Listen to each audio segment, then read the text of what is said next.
Separately, does the White House have to respond? There's some pretty sharp rhetoric coming out of Beijing today in response to the testing measures that the U.S. and other countries have put in place on Chinese travelers over the last week or so. Has the White House seen that, and is any response to that? Yeah, so we've seen that. Look, I will not speak for China, but I'll say this: there's no cause for retaliation here. Just because countries around the world are taking prudent health measures to protect their citizens, that's what you're seeing from us and others. This decision is based on public health and science. This is coming from our experts here, and other countries like Japan, like South Korea, the UK, France, India, Italy, Malaysia are also taking similar public steps here. The World Health Organization is calling on China to release more data, which is vital to the to identify any potential variants. Again, there is no need for retaliation. This is something that all of us, other countries, are doing to make sure that we are protecting our citizens here. Before you ask your question, I just wanted to offer my condolences and the administration's condolences to your loss. And we were all very sad to hear about the passing of the executive producer of This Week of DAG. And I got to meet him a couple of times. He was an incredibly kind and wonderful individual, very smart and clearly passionate about his work, and served as such a mentor. And so we, our hearts and prayers go out to the ABC News family, to his wife, and his very young children, and again, our condolences. Thank you very much for that. Thank you. You mentioned that the president looks forward to working with Republicans, presumably once they get their leadership sorted out. Now that we do have a new Congress in place, though, what is the first order of business where the president does look to try and work with Republicans? So I'm not going to get into specifics on what the policies or pieces of legislation is going to look like. We're going to wait for the new Congress to kind of settle in and get themselves situated. But what I will say is that the president has always been very clear. He's been clear when he was a president. He was clear when he was U.S. Senator. He was clear on the campaign trail that he's willing to work with Republicans who are willing to continue to deliver for the American people. And it's not just him. This is what the American public said very loudly and clearly after the midterms. They want us to work on a common ground to deliver on the needs of what's important for them, and to do it in the way that we're building the economy from the bottom up and the middle out, as the president has said many times. And he wants to make sure we reward hard work and do this so that, for people who are playing by the rules. And so this is very important. We want to make sure that we address national security concerns and keep the American people safe. And so, some of you may have seen the president and the first lady on New Year's Eve. They were on your network, and you heard the president. It was just something that he says all the time. He's an optimistic person. He is very optimistic on what lies ahead and how we're going to move our country forward. Does the president see this leadership fight and have any takeaways from it in terms of whether it may make it more difficult to work with Republicans in getting any of these things done? I will say this. As you all know, we're going to go to Kentucky, as I just mentioned. We announced it a couple of days ago, clearly, that he's going to go there. It's going to be done in a bipartisan fashion. The bipartisan infrastructure legislation, the biggest infrastructure investment since 1950s. You think about the most significant gun reform in almost 30 years. You think about major China competitiveness legislation that's already bringing more manufacturing jobs back to America, and key help for veterans who were exposed to toxic chemicals in the line of duty. Those are things that the president has been able. Those are the historic pieces of legislation that the president has been able to do in a bipartisan fashion. And let's not forget, there are 200 pieces of legislation that was done in a bipartisan way in the first 2 years of his administration. So again, he's optimistic. We're going to see that bipartisanship tomorrow in Kentucky when we're out in the region, and I think that's incredibly important. One more thing, just to clear something up here. On Title 42, so the court says the administration still has the power to discontinue the policy on its own if it so chooses. I know you've said you're complying with the court, deferring to them, but is it your understanding that the administration has this authority or not? So the way I know we haven't really responded to this because we haven't had a briefing. So look, I'll say this just to kind of give a reaction here on the Supreme Court. So, look, the Supreme Court's order keeps the current Title 42 policy in place while the court reviews the matter in 2023. We will, of course, the way that we see it, comply with the order and prepare for court's review. But at the same time, we're advancing our preparations, as I've mentioned, to manage the border in a secure, orderly, and humane way when Title 42 eventually lifts.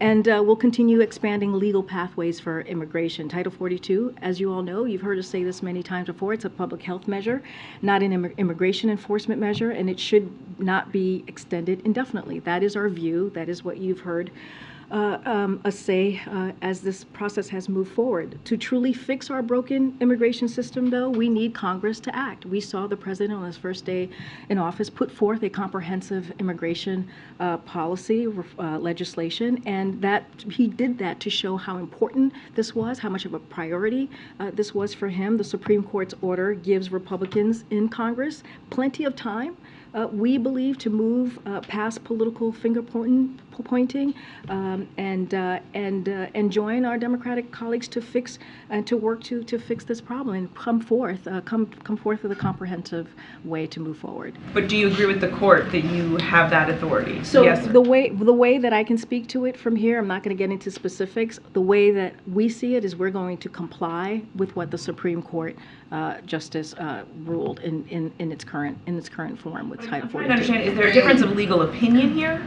Look, I'm just not going to get into dive into the legal opinion here or legal kind of the legal back and forth on this or any of the nuance. What I can say is we're going to comply with what the Supreme Court announced and they ordered just last week. We're not going to get into the legal opinion. Say whether or not you think you have that authority or not. I'm just not going to speak about it from here. That's a DOJ is doing the legal components of this. What I can say is we're going to comply with the Supreme Court order as it stands from last week. Thank you, Karine. Just first, quickly on McCarthy again. I'm just curious if the president made this case on the campaign trail last year about how basically a vote for House Republicans would mean handing over leadership to MAGA extremism, in his words. Do you feel like this is an illustration of that in some way, and do you think it'll make it harder for you to get deals done? I mean, the way that we see it is that, look, if you think about the midterms, and if you think what was being written about leading into the midterms just a couple months ago, which was there was going to be a red wave, right? That's what we kept on hearing, and that didn't happen. Right? What we saw was the American people said very loudly and clearly they wanted us to come together and work towards a common ground, right? Whether it's to deal with the economy, continue to build on the president's economic policy, whether it's our national security, whether it's protecting women's health care, all of those things is what we heard from the American people, or protecting our democracy. And so the way we saw it, and it was historical, right? If you think about a Democratic president and what we saw from those midterm elections, we hadn't seen anything like that in 60 years from a Democratic president, the success from the midterms. And it happened and it occurred because of this president's leadership, because of his messaging, because of what we led with, right? Because of all the policies that I just mentioned, including the bipartisan infrastructure legislation, right? Including the American Rescue Plan, which was the first piece of legislation that this president signed to get our economy back on its feet. And so we see this very differently. We see that the American public has given us a charge to work together, to work in a bipartisan way, to continue to build on what the president has been able to do the last 2 years. And did you invite Kevin McCarthy to the January 6th commemoration that you're holding here on Friday? I'll have more to say on what we're going to be doing on January 6th. Just don't have anything to share at this time. Okay, and then just one other topic. Do you have any reaction to the missile strike that killed several dozen Russian military personnel, and understand it was U.S. arms that were used in that missile strike?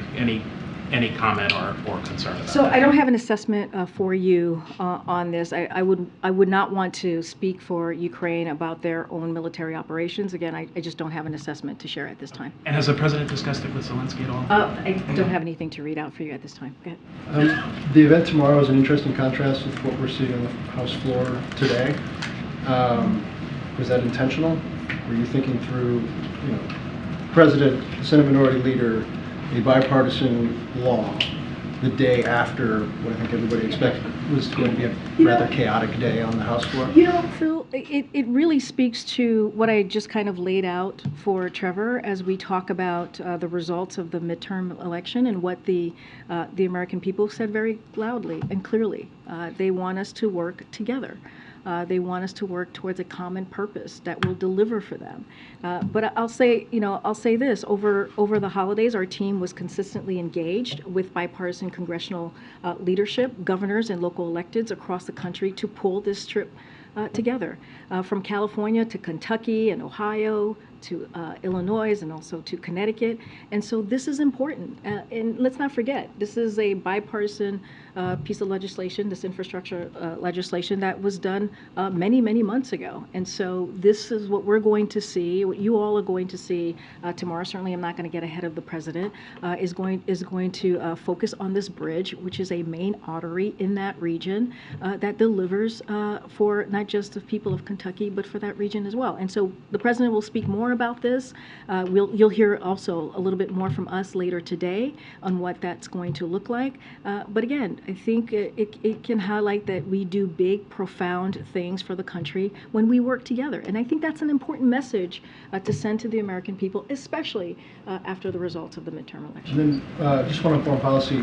Some officials brought some clarity to this last night, but just from the podium. The South Koreans were talking about kind of expanding efforts together in terms of deterrence, given what we've seen from North Korea. Can you kind of detail what exactly that may be, or what President Yoon was talking about? So just want to be very clear, just to reiterate what the president said yesterday. We're not discussing joint nuclear exercises. The ROK is a non-nuclear weapon state. So just want to be very clear on what the president was saying, and it is very much how it stands.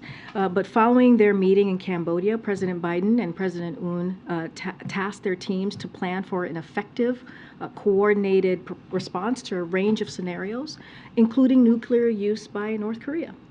And so that is what the teams are working on, and what President Yoon was clearly referencing when he made his comments yesterday.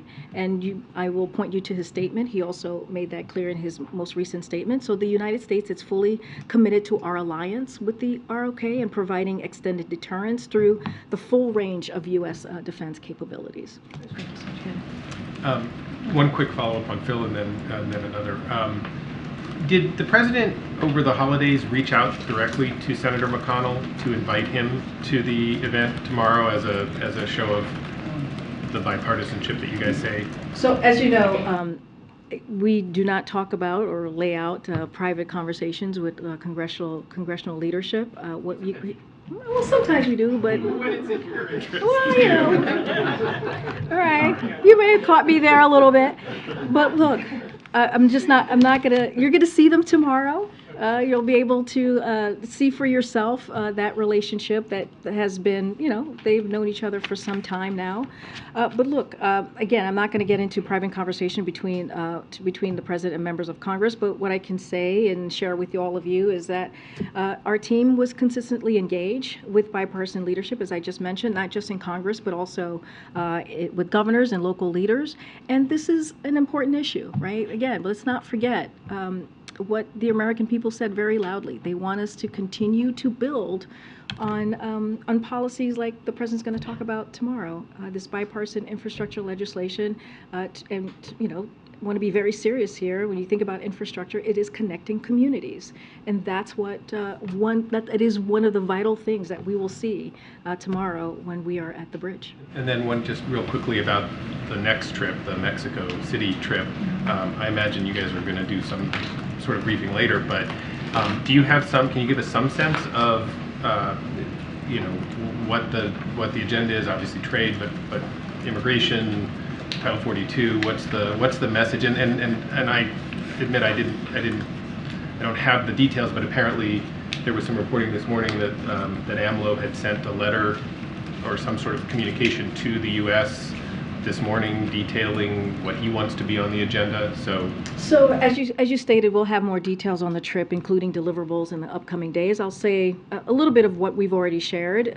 As you know, we're going to go on the 9th and the 10th. The president's going to be traveling to Mexico City for the North American Leaders Summit alongside President Andres Manuel Lopez Obrador of Mexico and Prime Minister, Justin Trudeau of Canada. The NOLS will be an opportunity for President Biden, Prime Minister Trudeau, and President of Mexico to promote a common vision for North America with concrete initiatives that will address climate and environmental challenges, increase North America's competitiveness, protect the health and safety of our citizens, jointly respond to irregular migration in the region, and advance diversity, equity, and inclusion as well. We will, as you noted, as we get closer to the trip, we'll certainly have more to share with all of you.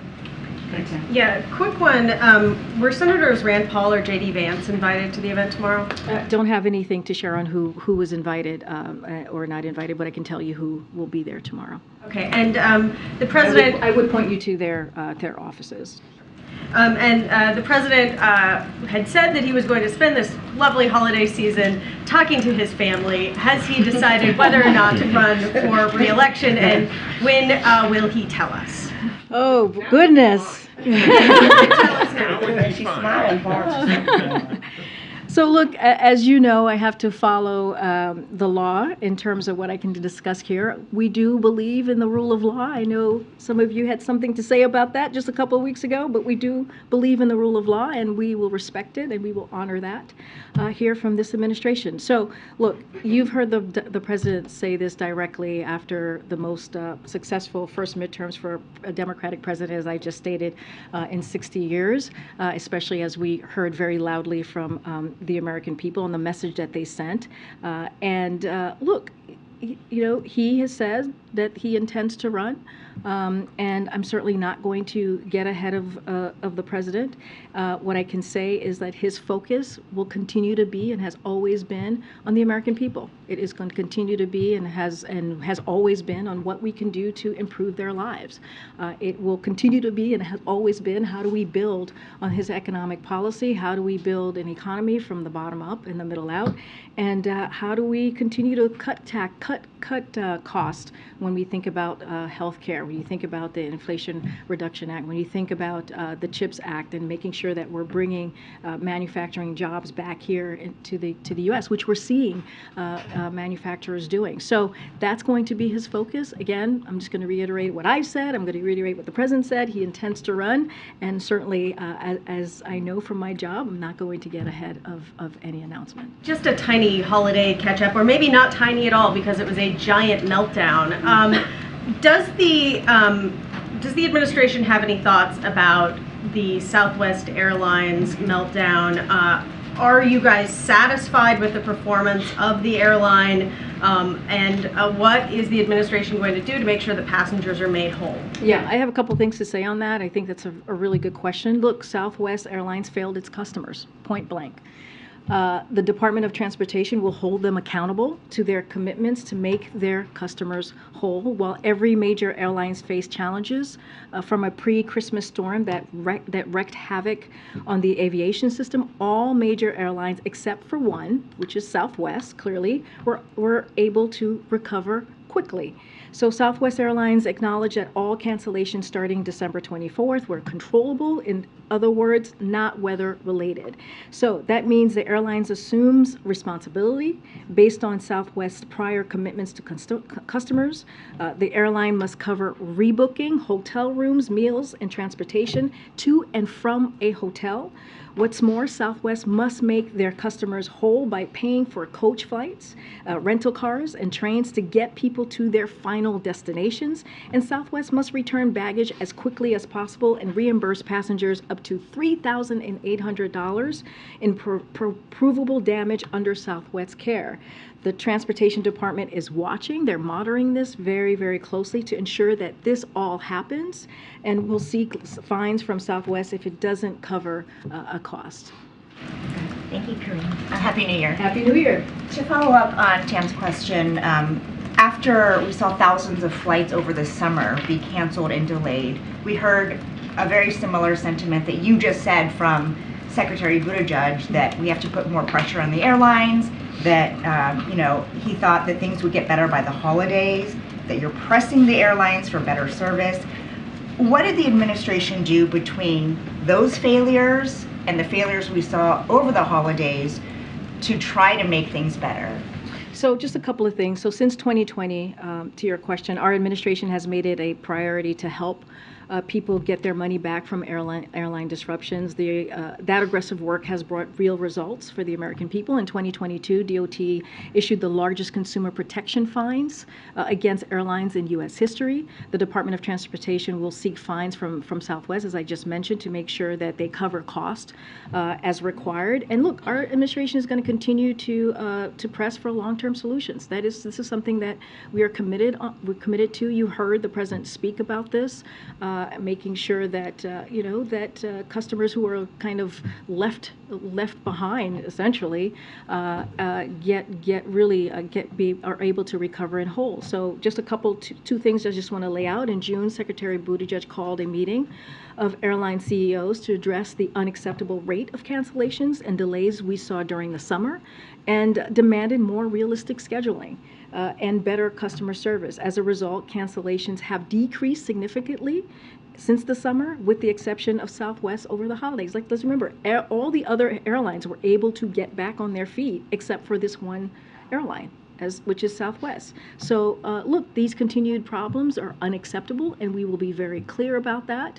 And you've heard directly from the Department of Transportation, from Secretary Buttigieg over the last couple of days on this specific issue. Congressman Ro Khanna said that this mess with Southwest could have been avoided. And he questioned why his recommendations to Buttigieg 6 months ago were not followed. Do you have any response to either of those things? So look, I just laid out what, look, we respect Congressman Ro Khanna. He is a friend of the administration. We've worked very closely with him, but I just laid out how seriously we have taken this since 2020, and the actions that we took certainly in 2022 over the summer, as you mentioned, the cancellation. And we have said very, very loud and clear, this is unacceptable. What we're seeing from Southwest specifically. Look, the work continues, and we are always welcoming to hear from others on how we can better help to improve this. But again, this is something that we have taken very seriously. We've laid out specific steps on how to move forward here. And I'm sure you all saw the letter that Secretary Buttigieg wrote to Southwest CEO about this particular issue. And we are going to make this a priority in making sure that we get people their money back into their pockets who are affected by this. This is a serious issue that we take very seriously. Just a couple on House leadership. I know you said the president wasn't going to insert himself into the leadership vote, but to follow up on Zeke's question, has he been observing the vote today at all? Look, I can't speak to if he's been watching the vote today. What I can say is he's had a pretty busy schedule. He did the PDB this morning, as you all know. He's had internal meetings with his staff all day. But look, this is, I say this because this is something he truly believes. He was a senator, right? He understands how this process works, and he's just not going to insert himself. He's going to let the process play out and continue to do the work of the American people. And then just finally, regardless of how it shakes out, does the president believe that House Republicans should find a way to push George Santos out of Congress?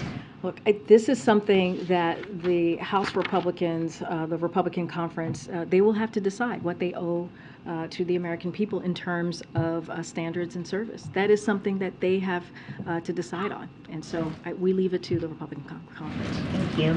Hi, I haven't seen you in a while. Hi, nice to see you. Happy New Year. Happy New Year.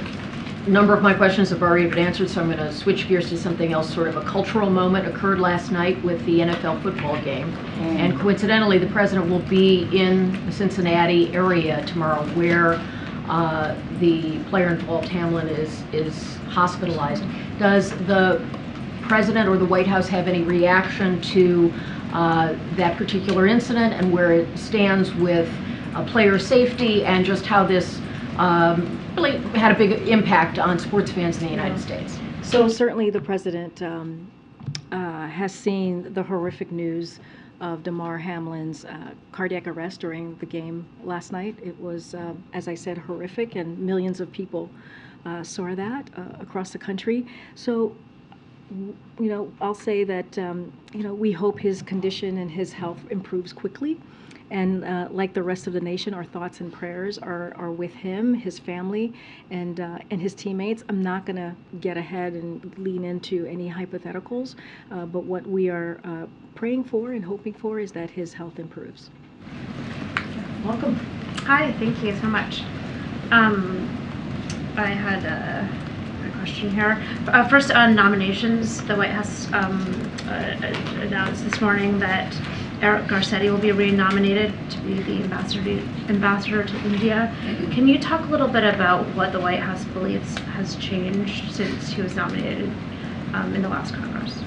Say that last part. What has changed to think that the confirmation process will go a little more smoothly than it did last time? So look, as Secretary Blinken said very recently, our relationship with India is crucial and it's consequential. So we see this as a very important nomination, and as you know, been reported, we'll continue to seek the confirmation of Mayor Garcetti, who was, as you all know, voted out of a committee unanimously and with strong bipartisan support to serve as ambassador to India. And that's important as we're talking about bipartisanship, as we're talking how we're going to move forward. And this is what you saw with his particular nomination. So we see this as he is well qualified, Mayor Garcetti, to serve in this vital role. And we're hopeful that the full Senate will confirm him promptly. Again, he was voted out of committee in a unanimously with strong bipartisan support. And then I was also wondering if you could talk a little bit about the president's relationship with Representative Steve Scalise. Oh, I want to be careful here. As I said, we're not going to insert ourselves. I feel like this is where this is going. I just want to be careful in what's happening right now. Look. The president, as you know, was vice president. He was a senator for 34 years. He has many relationships with members of Congress. Not going to get into details here about any one specific relationship. We are going to allow the Republican conference to, have their process play out, and I'm just not going to say more. Just one final question. In November, President Biden said that he had completed, quote, part of my physical and would be getting it by the end of the year. Has the president completed his physical, and will the White House be releasing? We are, to start with your last comment first, we will be releasing his full physical in a transparent way, the way that we did the first time around as president. So that is going to happen. I've said that before from here. Don't have a timeline for you. It's going to happen in the next probably couple of months. But I'll say this: the doctor has said this as well. Is that the president is in good health. He's very active. You see it for yourself with your own eyes, but we will be sure to be transparent, just like we were the first go around when he in his first year as his presidency. Go ahead, Stephen. Thanks, Karine. It's been a century since the House of Representatives has failed to choose a speaker on the first ballot. Since then, a couple of modern exigencies have been essentially offered by the Congress to deal with modern potential problems. One is presidential succession. Another would be intelligence briefings.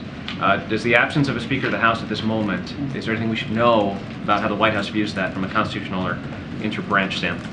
Well, look, it's a good question. A little bit of a let the process play out, right? It's a little bit of a hypothetical here. I don't have the specifics on how that works out.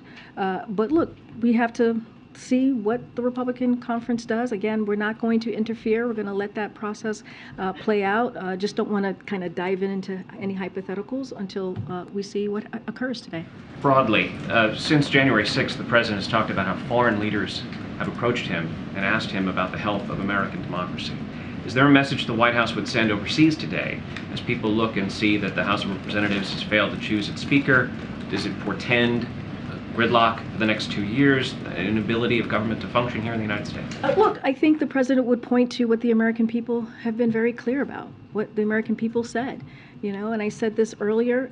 Look, the outcome that was reported by many and kind of said by many folks just in this space, in the DC bubble, was that there was going to be a red wave, right? That it was going to be a very different outcome. And the American people were very clear. They want us to continue to fight for our democracy. They want us to continue to work on an economy that builds, that doesn't leave anybody behind and build an economy from the bottom up, middle out. And I think that's important. It's important that that's what the American people said, very loud and clear. Look, again, not going to insert myself here, or the president's certainly not going to insert himself in what's happening today. We're going to let the process play out. I don't know where it is currently as I'm standing in front of you behind this podium, but this is something that the Republican conference has to figure out on their own, and they will do so. Thank you, Karine. Happy New Year. Happy New Year. Happy New Year. Not a daddy yet? We're in the birth month. Oh boy. Ooh. Will Joe Biden announce a re-election bid by January 30th? No. I thought you were gonna ask for my okay to name your daughter Karine. I thought that's where we were going here.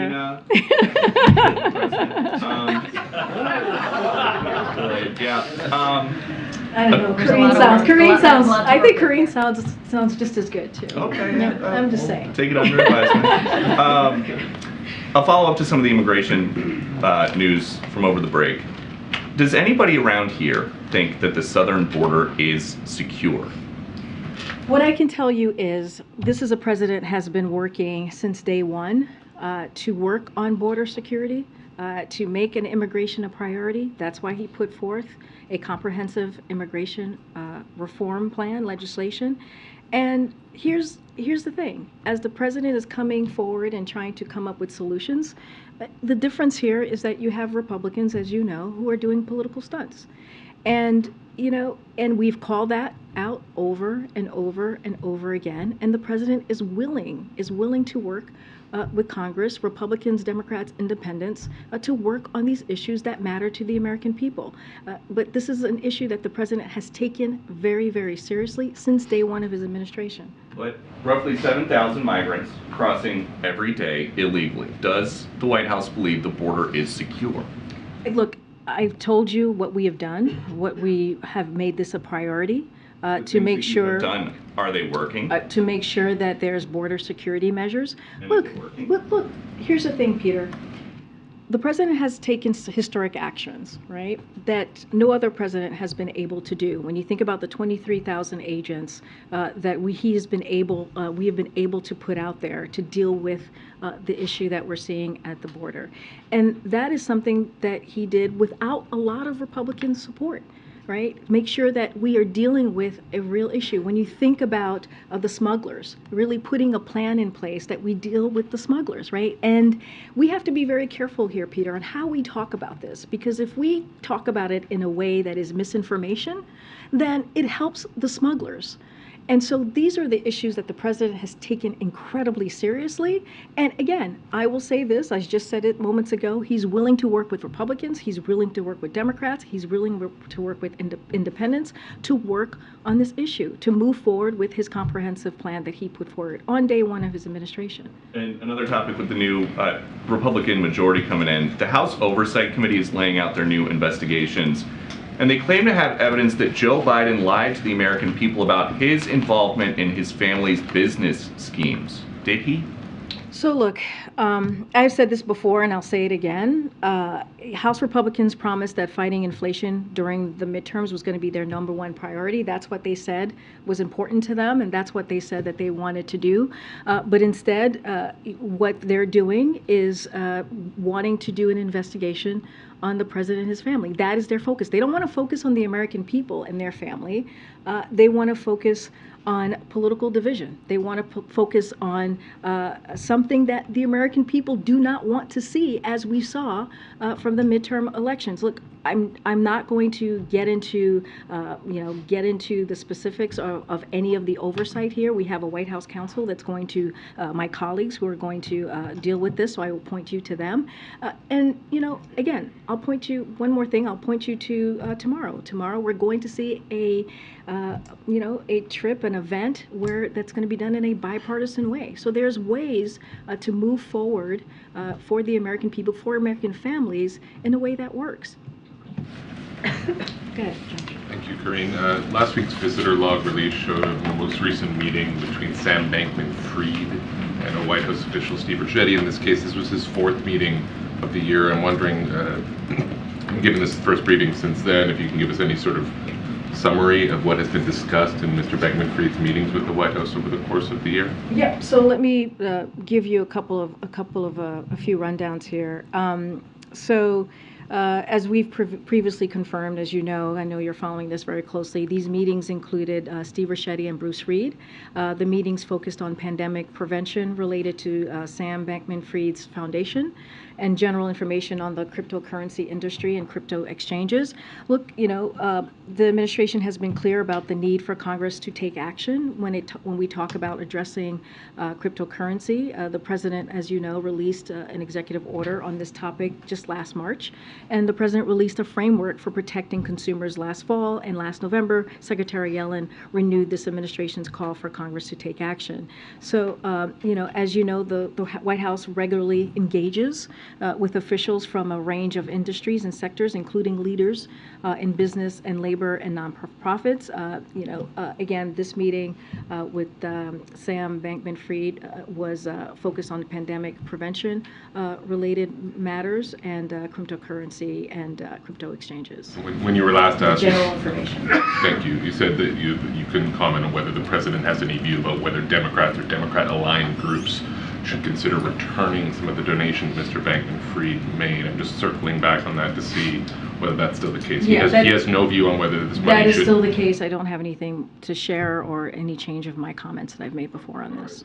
Looking forward to this year, a lot of the last 2 years' accomplishments that you talk about are seen less likely in a divided Congress, needless to say. Can you give us a sense of what you see as a sort of baseline target for success from your view in 2023? What do you hope to get out of a year with the divided Congress when some of the things that he relied on sort of heavily in the last Congress won't really be available to him this time around? I mean, look, I just mentioned, we're going to be in Kentucky tomorrow with Mitch McConnell, the Senate Minority Leader. And I think that's important. I think that shows how it is important for the president to show that bipartisanship, right? It is important to show that how the bipartisan infrastructure legislation is going to make a real difference to Americans across the country. And so I think that I know there's a lot of doubt, and I know tends to be a lot of this is politics. There tends to be a lot of negative kind of thinking on how we move forward. But look, this is a president, as senator, as vice president, who has worked across the aisle and has been successful at that. Again, I laid out some key we're talking about historic pieces of legislation that will change the lives of American families across the country. And so that matters. So we're going to continue to do that. We're going to continue to work with Democrats, Republicans, independents who are willing to continue that work that he has done the last 2 years on building on his economic policy. It does not end. It doesn't end in the last Congress, and it hopefully will continue in a new Congress. Are there any particular topics where you think bipartisan bills are possible? I'm not going to get into specifics right now. I'm not going to get ahead of the president on what that's going to look like. What I can say is, when it comes to lowering costs, medical cost for the American people, as we started to do with the Inflation Reduction Act, we want to continue to do that, right? As it comes to making sure we're creating good paying union jobs, clearly we want to continue to do that. We want to continue to fight inflation, which is the president's #1 economic priority. So all of those things still stand. It's just a different year. Karine, I want to kind of piggyback off of Stephen's questions. Today is a very newsy day on the Hill, and the number 218 for the second time is elusive for Kevin McCarthy. What do you say to the American public as we're still figuring out what's happening on Capitol Hill? And this is not just about a vote. It could be a constitutional issue. Look, I just don't want to, again, want to be really careful here. Not going to, you understand the power of the podium here, not going to insert myself on something that is currently happening on the other side of Pennsylvania. Not going to get involved, not going to name names, just going to let that process move forward. And this is something also that the president understands. Like, this is a process that they have to decide on. But how do you reassure, how does the other side of Pennsylvania Avenue reassure the American public as the democracy is going through growing pains? Some may say there are cracks in democracy. How does this White House reassure the American public as all of this is going on? So look, separately and aside to what's going on as we're talking about our democracy, and the president has been very clear, we have to continue to fight for it. This is something that he will continue to do every day, and we have to protect our democracy. This is something that the president has spoken about in speeches that you have covered, April, yourself, and how important it is to do that. And he feels, as the president of the United States, he needs to speak loud and clear about that.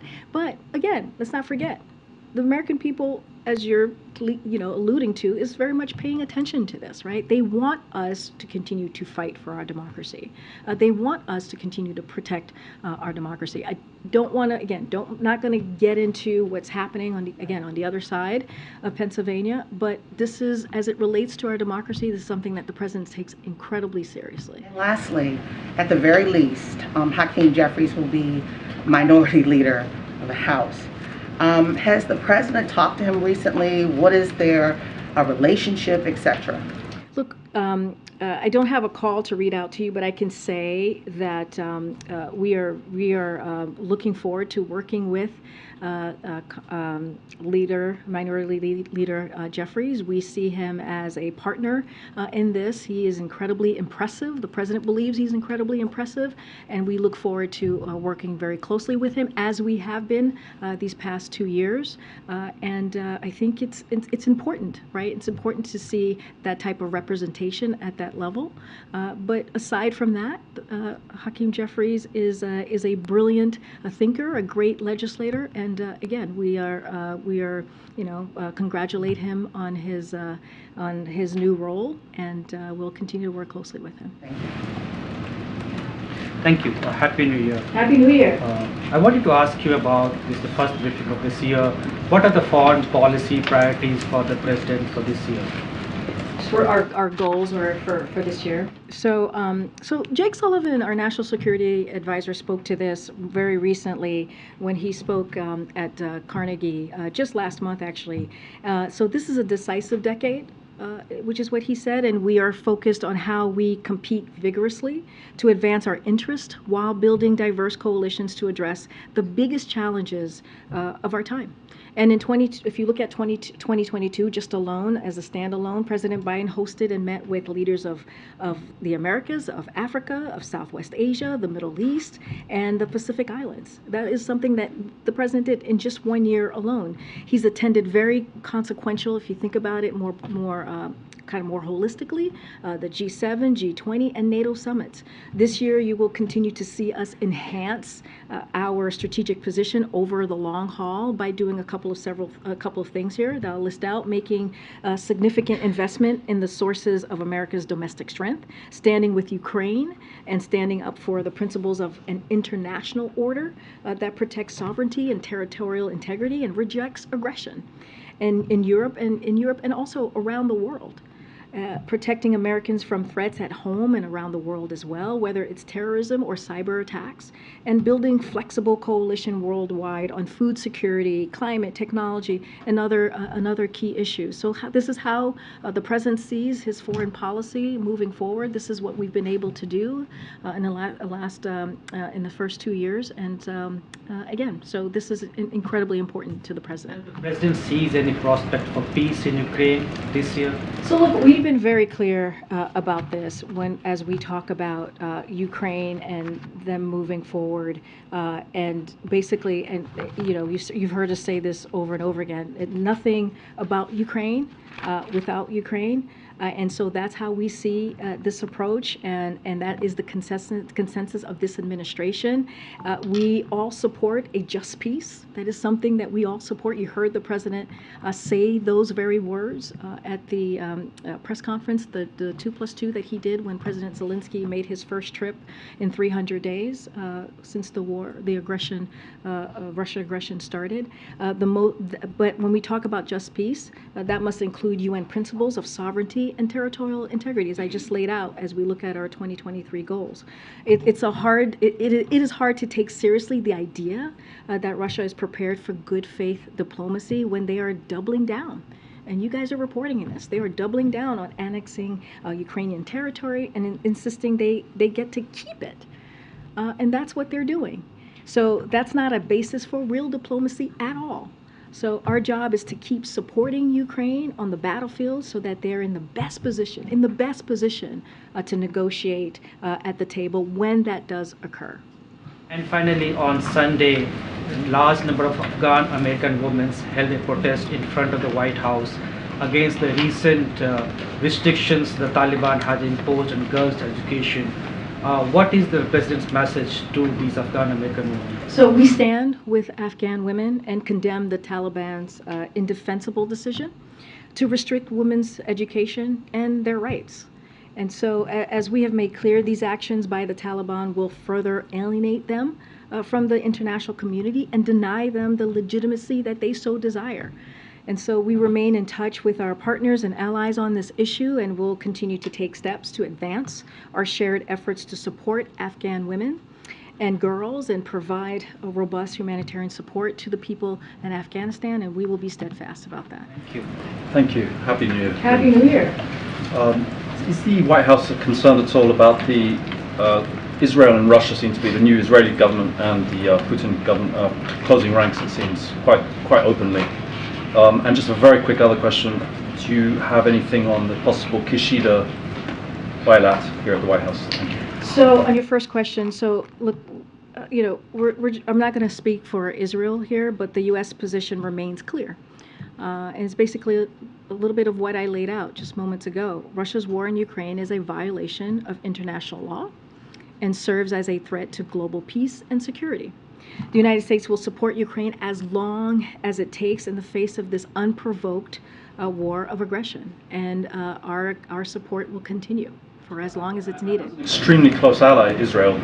You don't want to speak for the Israelis, obviously, but there's an extraordinarily close alliance. So does the U.S. not have anything more to say on? I mean, we have said this about many other countries, right, who have been, where we have been asked about their relationship with Russia. Look, we're just not going to speak for them. We're going to lay out what's at stake and what's important in this moment. Thanks. Kishida. We'll have more to say about that soon. Don't have anything right now to share. Karine. Thanks, Karine. Yeah, happy New Year. So the president took credit when gas prices were coming down. Now the barrels leaving the Strategic Petroleum Reserve, well, that's ending. The president's not changed anything with energy policy. Is the president's policies then taking credit for the gas prices rising over the past 7 days? So look, I want to make note here, because this is important.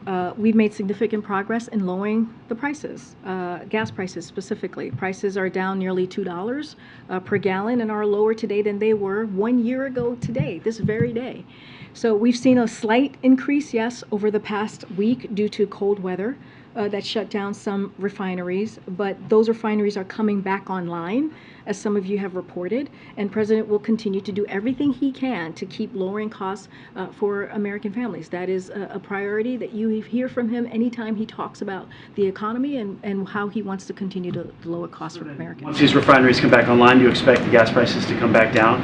And the price of gas when the president came into office was $2.39 a gallon. I know, but I'm talking about 1 year ago, and that was 1 year ago was not when he came into into office, right? So, and we have been able to lower the price by nearly $2 per gallon. And let's not forget, one of the reasons 1 year ago we were dealing with this, almost 1 year ago, was Putin's war, and which caused gas prices to increase, and that started in February of just last year, February 24th to be exact. And so that's what I'm talking about. We've been able to do that work to bring costs down by nearly $2 a gallon. Look, we expect once those refineries are getting back online that prices will continue to decrease. Thanks, Karine. Back on the president's trip to Mexico in the next few days, what is his message, or will his message be when he's there, to would-be migrants who may be confused about what the United States' immigration policies are right now, given the back and forth over Title 42?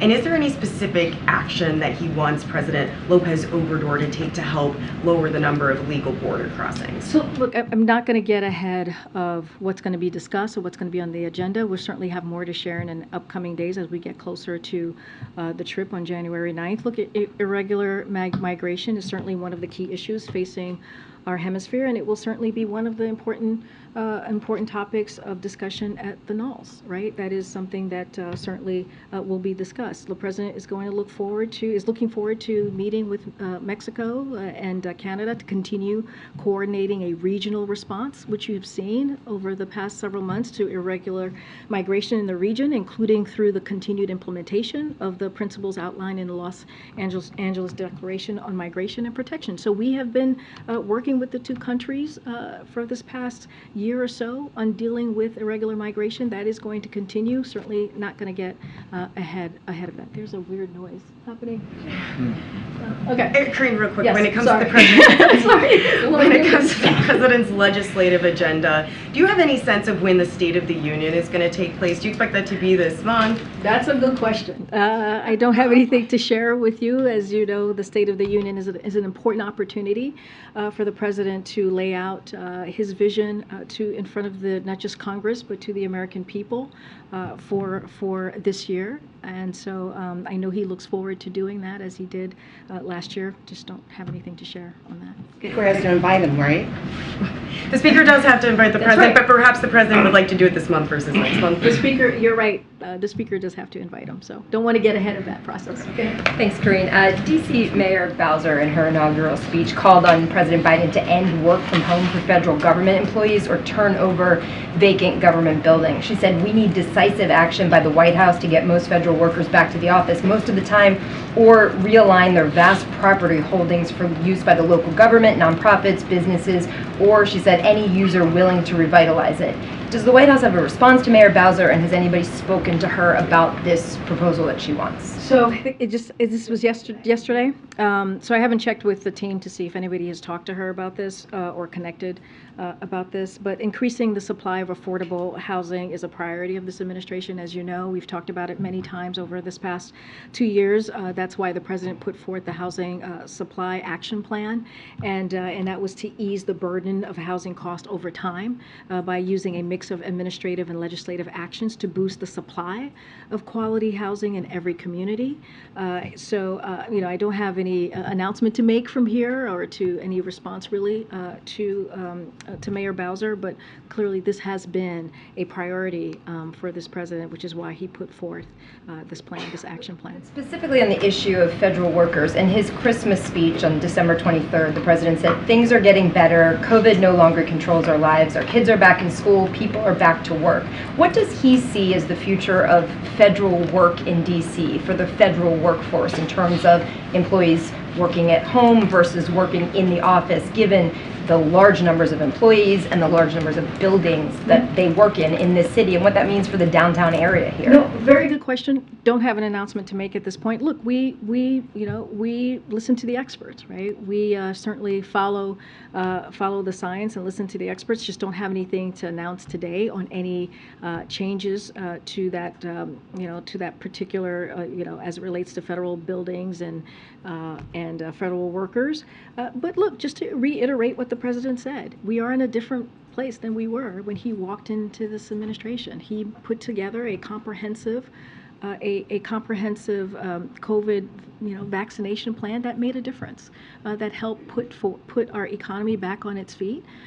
And look at us today. I remember, you guys, some of you were here for Jen's first briefing. There were 14 of you masked up.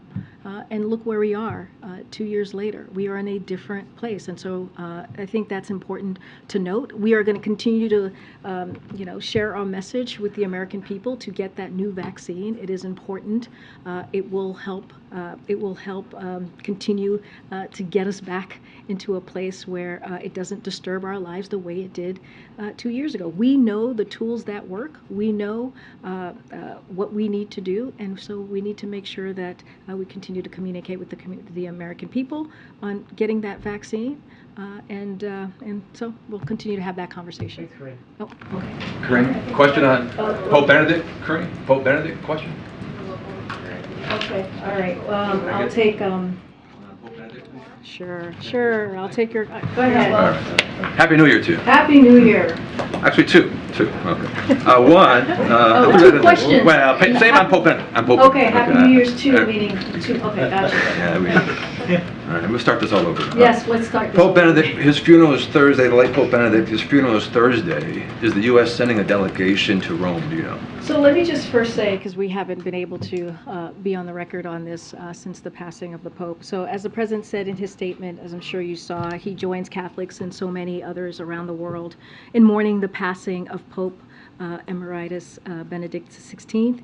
He will always remember the Pope's generosity and meaningful conversation they had when he visited the Vatican in 2011. So to answer your question, the U.S. Ambassador to the Holy See, Joe Donnelly, will represent the United States at the funeral of the Pope in line with the wishes of the late Pope and the Vatican. This is what their requests were. This is what their wishes were.